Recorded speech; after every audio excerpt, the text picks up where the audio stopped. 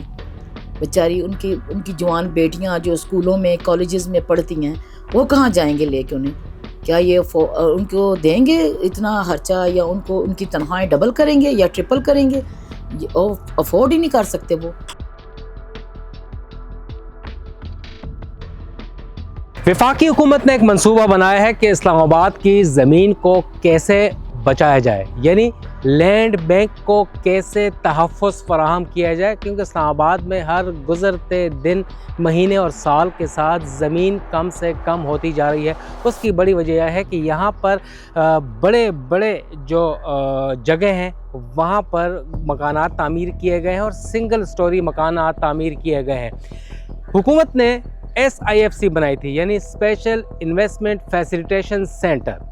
انہوں نے ایک انیشیٹو لیا ہے اور CDA کو خط لکھا ہے اور اس میں یہ کہا گیا ہے کہ CDA ایک اسٹڈی کر کے ہمیں بتائے کہ کون کون سے سیکٹرز میں کتنے کتنے سرکاری مکانات ہیں اور کتنی زمین پر ہیں.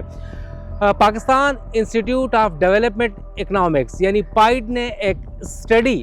ترتیب دی ہے اور اس اسٹیٹسٹکس کے مطابق اسلام آباد کے صرف ایک سیکٹر کے سب سیکٹر میں, یعنی 4 سیکٹرز ہوتے ہیں, اس میں ایک سب سیکٹر ہے G611, صرف اس میں 86 ایکڑ زمین پر سنگل سٹوری مکانات تعمیر کیے گئے ہیں, اور اگر انہیں مسمار کر دیا جائے تو اس سے 77 ایکڑ زمین جو ہے وہ بچائی جا سکتی ہے اور اس پر ہائی رائز بلڈنگز تعمیر کی جا سکتی ہیں. اندازہ کریں اسلام آباد کے جو G6, F6 اور G7 میں صرف 10.5 یا 11,000 سرکاری مکانات ہیں اور وہ صرف سنگل سٹوری ہیں. بڑی بڑی زمین کے اوپر مکانات یہ تعمیر کیے گئے ہیں, اور اگر ان مکانات کو مسمار کر دیا جائے اور ورٹیکل بلڈنگز یہاں پر تعمیر کر دی جائیں, یعنی ہائی رائز بلڈنگ جس میں اپارٹمنٹس ہوں گے, تو تمام سرکاری ملازمین جو کہ ان گھروں میں رہتے ہیں ان کو بھی کھپایا جا سکتا ہے, اور تقریباً سینکڑوں ایکڑ زمین جو ہے وہ بچت میں لائی جا سکتی ہے. اور نہ صرف ان سے زمین بچے گی, لینڈ بینک کو تحفظ فراہم ہوگا,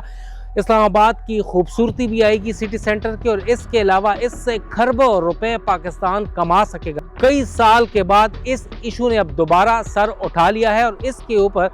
SIFC کے حکم کے اوپر CDA نے کام شروع کر دیا ہے. تاہم CDA کے افسران سے اس حوالے سے پوچھا گیا تو انہوں نے اس حوالے سے لا علمی کا اظہار کیا, اور ذرائع کا یہ کہنا ہے کہ اس کے اوپر کام شروع کر دیا گیا ہے, اور موجودہ کی وفاقی حکومت سنجیدگی سے اس بارے میں سوچ رہی ہے کہ ان علاقوں کی نہ صرف خوبصورتی بڑھائی جائے گی ہائی رائز بلڈنگ سے, بلکہ اس سے کھربوں روپے کا جو منافع ہے وہ بھی کمایا جا سکے گا.